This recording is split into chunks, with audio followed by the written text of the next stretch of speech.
জাহান্নামের অতল গহ্বরে আগুনের ছোঁয়া লাগে এক ধরনের গাছ হয়, কাঁটাযুক্ত দুর্গন্ধযুক্ত একটা গাছ, এটার নাম জাক্কুম। জেনে রাখবেন। কি নাম?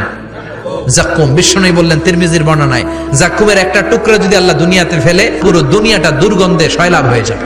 পুরো দুনিয়ার মানুষগুলো জাক্কুমের গন্ধে ওই জায়গায় শেষ, পুরো দুনিয়াটা নষ্ট হয়ে যাবে। ওই কাঁটাযুক্ত জাক্কুম তাদেরকে দেয়া হবে, ক্ষুধার চোটে জাক্কুমই খাইতে শুরু করবে। আহা, খেতেও পারবে না, গিলতেও পারবে না, এবার কয় পানি দাও। জাহান্নামীদের জন্য 4 ধরনের ঝর্ণা আছে। একটার নাম হলো হামিম, মানে ফুটন্ত গরম পানির ঝর্ণা। 2 নম্বরে হলো গসাক, মানে বমি। 3 নম্বরে হলো গিসলিন, দুর্গন্ধযুক্ত রক্ত আর পুজ। 4 নম্বরে হচ্ছে মোহল, পোড়া তেল। খা, দাউ দাউ করে এগুলো থেকে আগুন জ্বলবে, তৃষ্ণার চোটে এগুলোই খেতে চাইবে।